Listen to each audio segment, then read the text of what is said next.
This 39 Dunedin News Bulletin proudly brought to you in association with Alex Campbell's Menswear.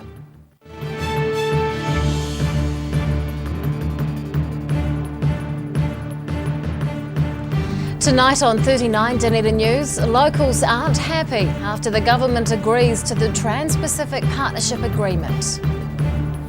Members of a Dunedin society issue a stern warning to political leaders as they continue to fight for reform. And another part of the cycle and walkway is officially opened, and there's more to come.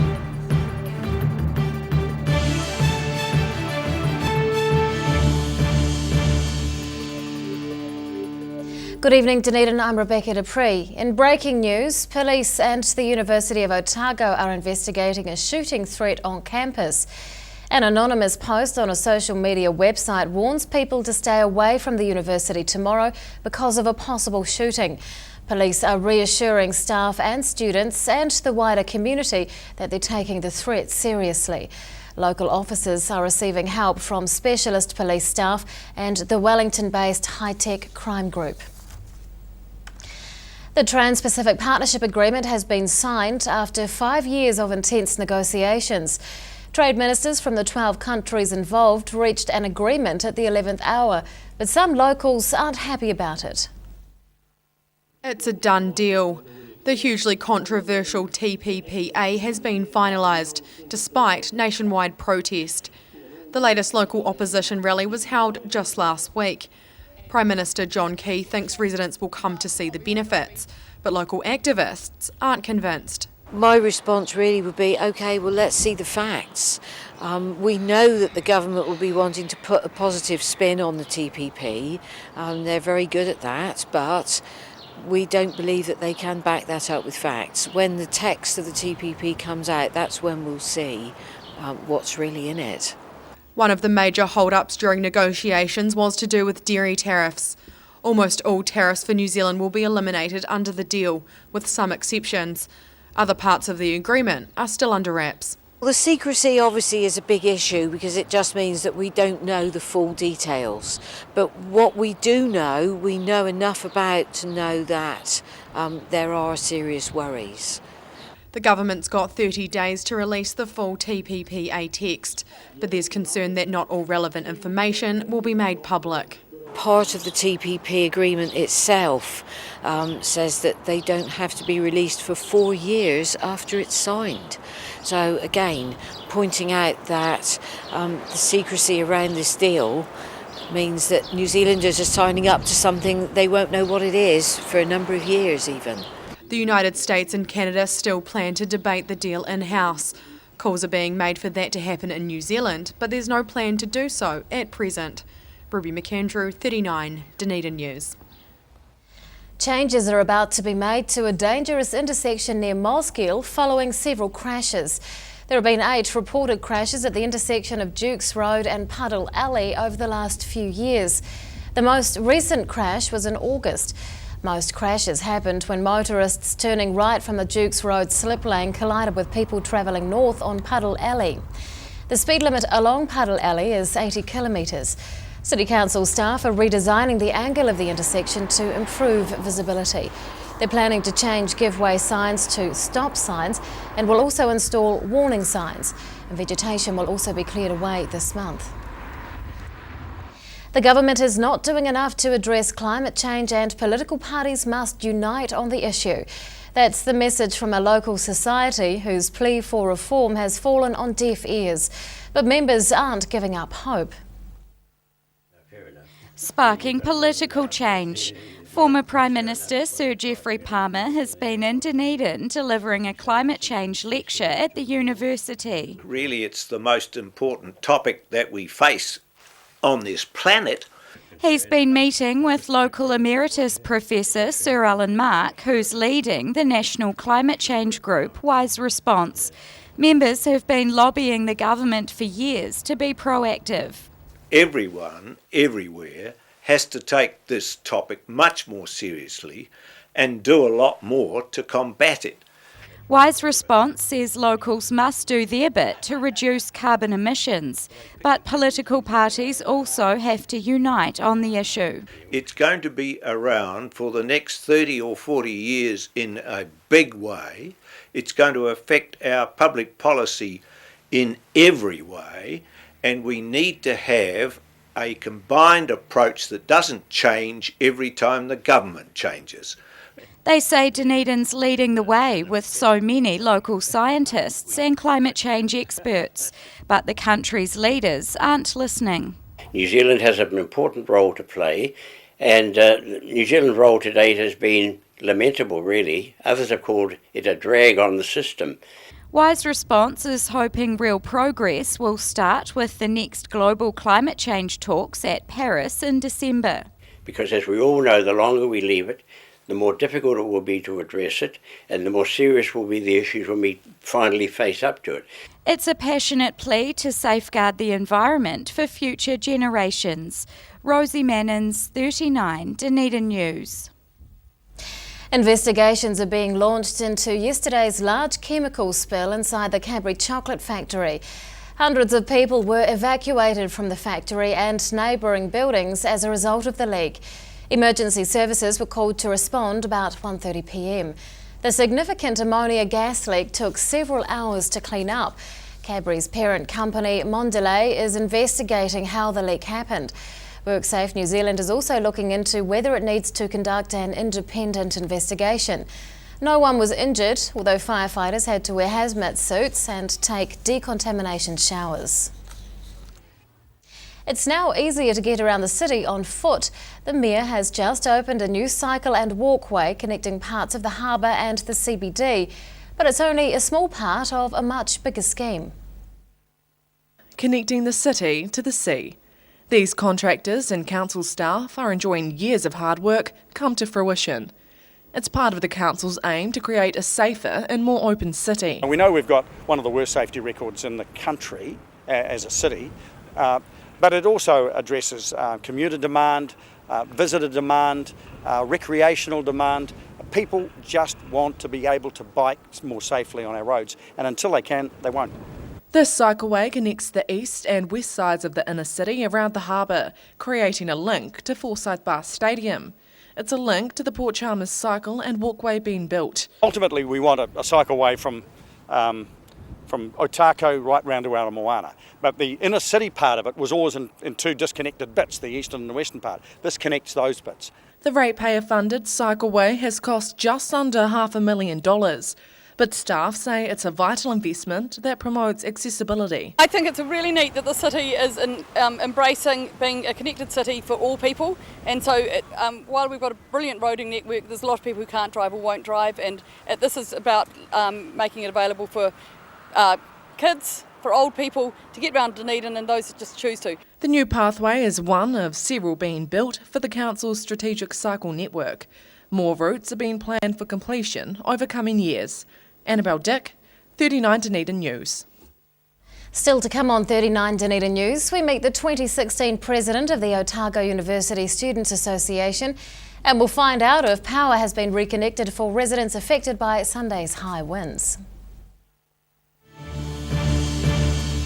Is a very tragic death, a very painful death, a very prolonged death, and certainly nothing that needs to happen. It's not part of our anatomy that people like to think about that much, but actually we need to. People don't know the symptoms.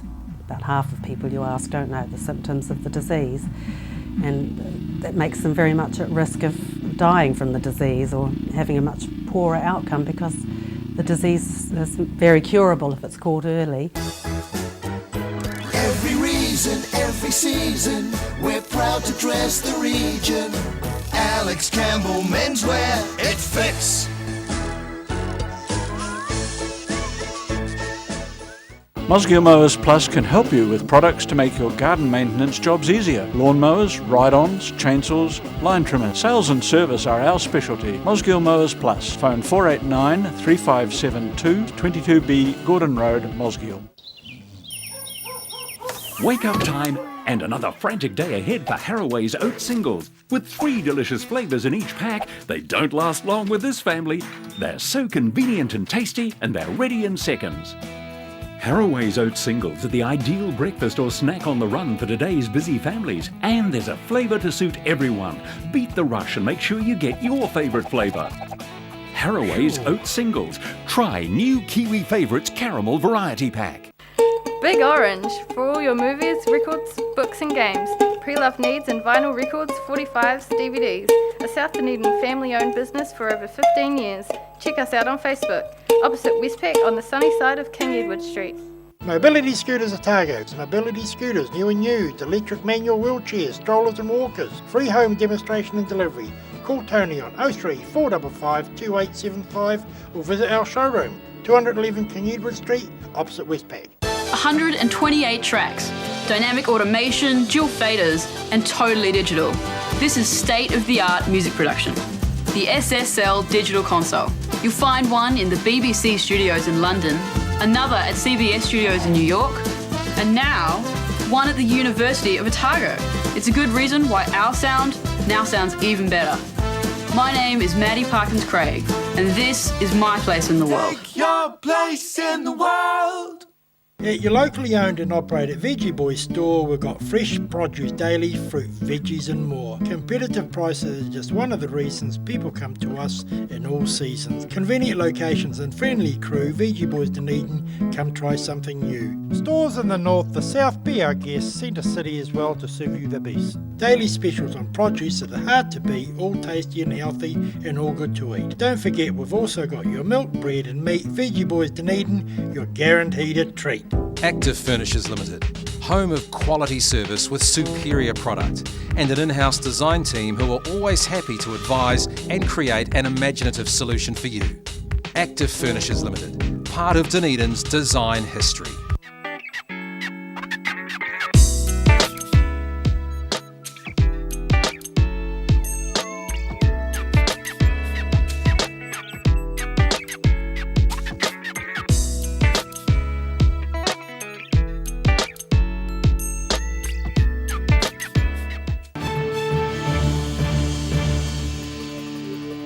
Welcome back. A local businesswoman is one of the key drivers of a social media survey for companies that's being launched throughout the country. Philippa Crick, the Director of Creative Marketing, is one of 4 business leaders behind the survey.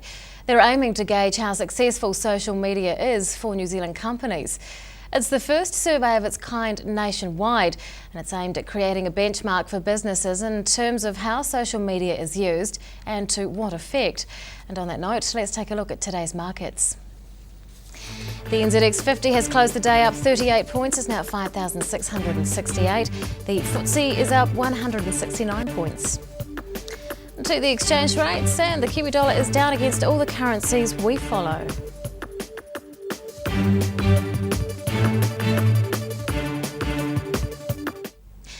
Next year's Otago University Students Association President has been elected.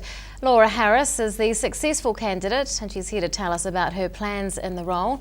Good evening and congratulations. Thank you. Why did you run for President?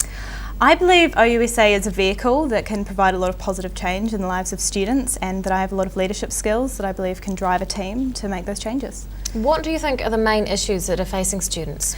Some of the issues are around national representation at the moment, so that's things like the 7Fs cap and the student allowances for students.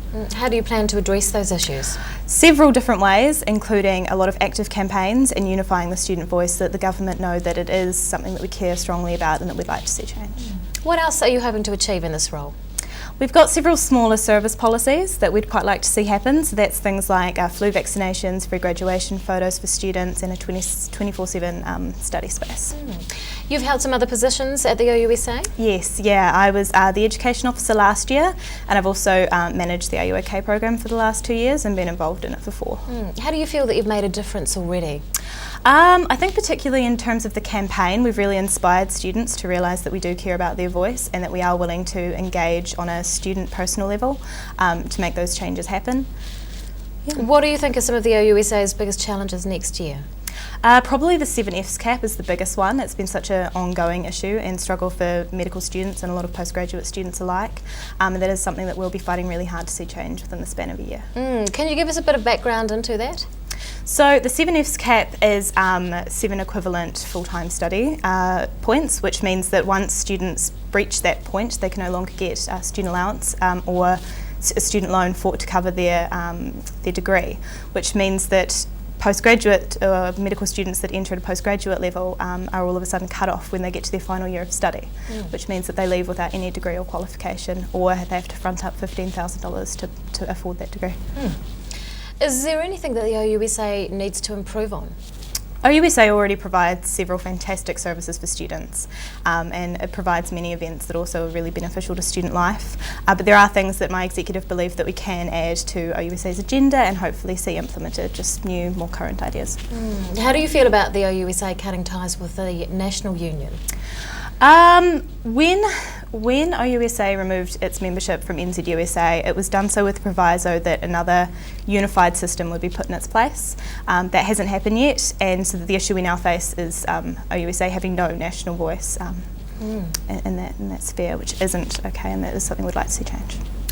Next year is not too far away. What are you most excited about in taking on that role? I'm really excited that the students have voted so much of my team in from the Real Change team, so we got 8 out of 9 positions. So I'm really looking forward to working with my team and the other members on that executive to make these changes. So it's working with those people that I think is what I'm most looking forward to. Tell us a wee bit about your team and Real Change. What's the idea there? So it is, we're all unified with the same bigger idea goals. So that is things like the national representation, 7Fs cap, but then also everyone individually knows what they're getting into with the executive. They've been briefed on what OUSA is like and how to work within it. It is very difficult when it comes to being a new executive member, and you've only got a year span to learn everything you need to know and to be able to make those changes. So I think because we're unified and we're all on the same page, we will be able to make a change quicker, hopefully, than previous executives may have been able to because of that unity. And on a different note, and because you're a student, how do you feel, or what do you make of the threat of a shooting on campus tomorrow? Yeah, so obviously I can't comment in my capacity as President-elect, but as a student, any threat that comes in like that is concerning. However, I am quite reassured by the communication the university have had with us. I've received an email and I've received a text message from them saying what's going on and how to keep in touch and how to know what's going on. But yeah, it is concerning, but I'm quite okay with going forward. OUSA President-elect Laura Harris, thank you very much for your time. Thank you. After the break on 39 Dunedin News, power is restored after Sunday's extreme weather, and members of the Black Caps and the White Ferns show local up-and-comers how it's done.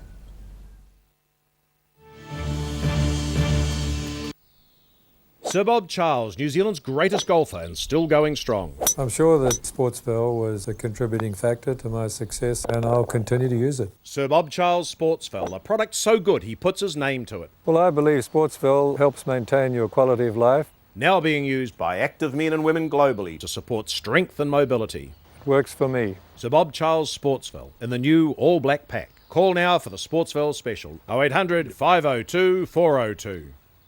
Hello, I'm Dougal Stevenson. Welcome to Museum Diaries, the programme where we showcase the rare and wonderful treasures of the Otago Museum, many of which you don't normally see.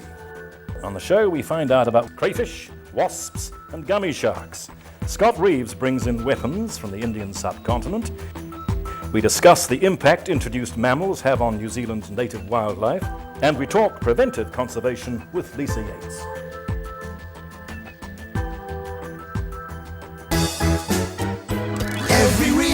Every season, we're proud to dress the region. Alex Campbell Menswear, it fits. McClellan Refrigeration is your one-stop shop for heat pumps in Dunedin. We have a range of heating, air conditioning and refrigeration solutions. We also have 20 years experience. McClellan Refrigeration, call us on 477 0088.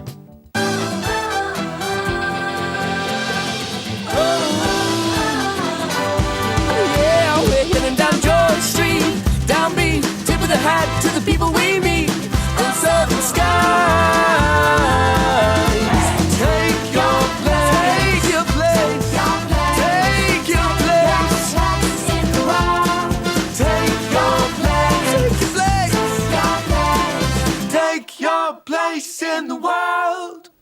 Pellet fires are growing in popularity in Otago, with people who want a clean and efficient form of home heating.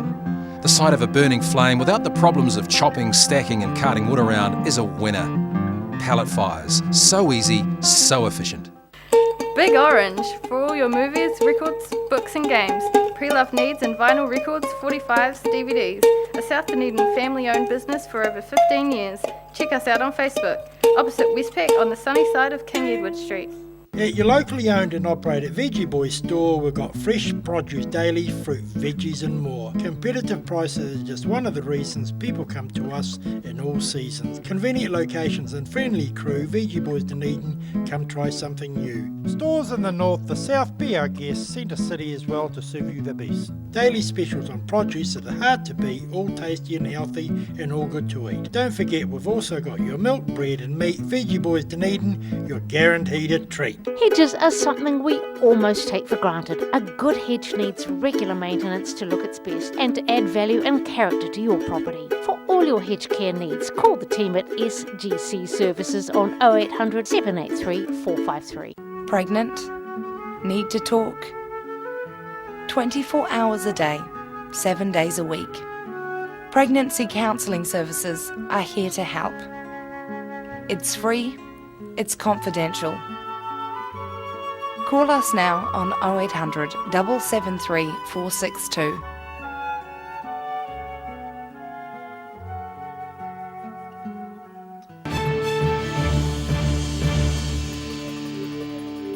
Welcome back. Medication has been stolen from a woman who's recovering from heart surgery. It was taken from her Kakoldi Street house in South Dunedin. Police say a person entered the house through an open ranch slider in the early hours of Monday morning. They reportedly stole a handbag, a money box and various containers of medication. The female occupant was alerted to the theft when one of her sons visited around 7 a.m. and noticed empty medication containers scattered on the road in front of the house. Power has been restored to the hundreds of locals who lost electricity in Sunday's storm. High winds toppled trees and affected power lines throughout the city. Residents in North East Valley were affected when a large tree fell across a road, knocking out power lines. Parts of the Otago Peninsula were also blacked out overnight. Outram residents were without electricity as a result of the storm, as were people in Mosgiel. All up, about 800 consumers across Dunedin and central Otago were affected. Delta says anyone still without power should contact the company straight away. The country's best cricketers are calling for more young locals to try their hand at the sport. Kids from around the city have been giving cricket a go with some help from both Black Caps and White Ferns. The showcase event was timed so participants stick with the sport this summer. Taking a swing in front of the game's best. Hundreds of local children have been trying cricket with players from the Black Caps and White Ferns. The school holiday event was part of a nationwide tour aimed at cashing in on the success of this year's Cricket World Cup. People that didn't really follow cricket got a lot more into it during the World Cup, so if we can get the young guys into it now, boys and girls, hopefully for a long time coming they're interested in cricket.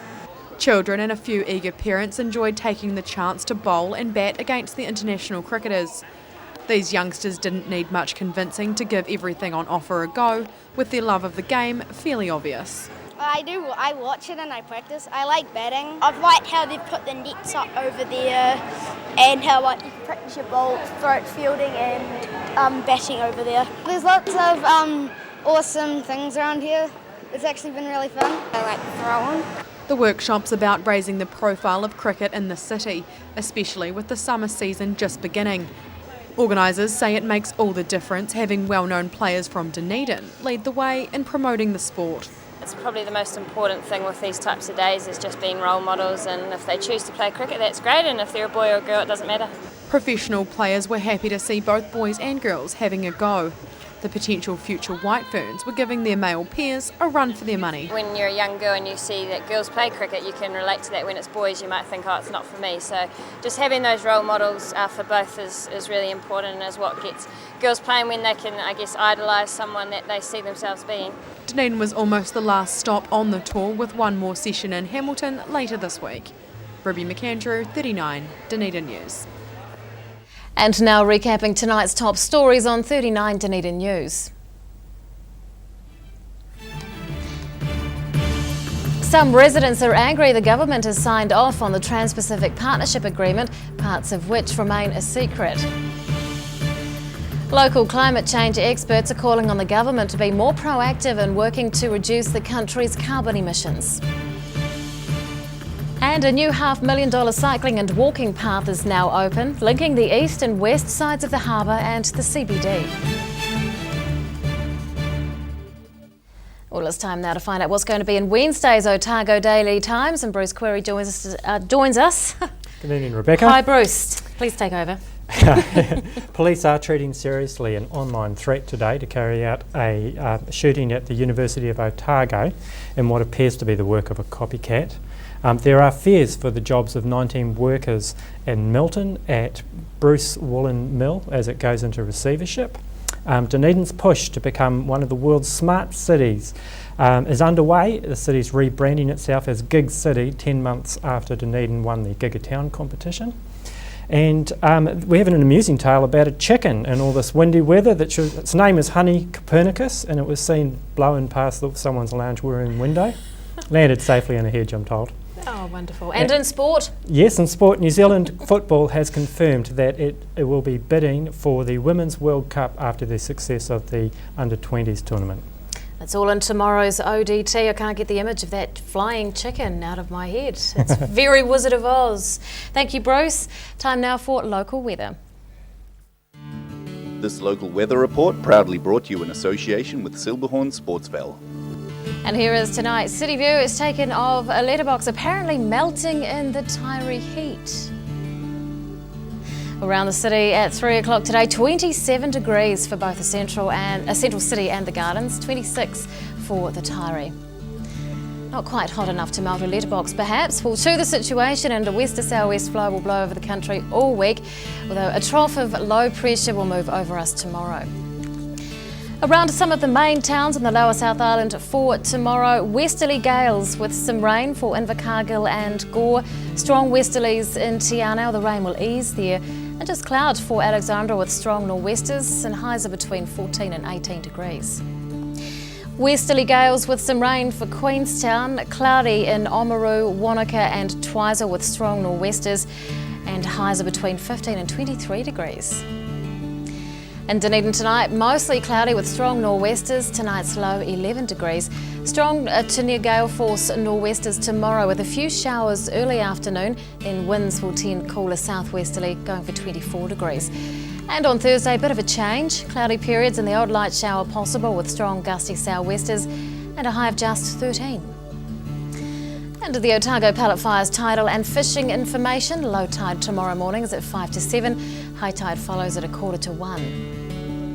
And fishing conditions look reasonable tomorrow, although you might have some success if your line is in the water at around 9 a.m.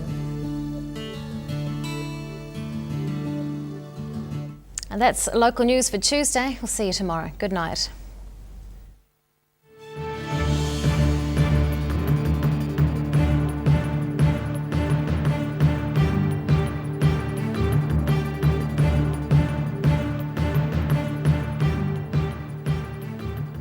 This 39 Dunedin News Bulletin proudly brought to you in association with Alex Campbell's Menswear. Supporting local content so you can see more of New Zealand on air. Oh, do it, Kiwi, do it, do it, Kiwi, do. Go for gold, do it, Kiwi, do.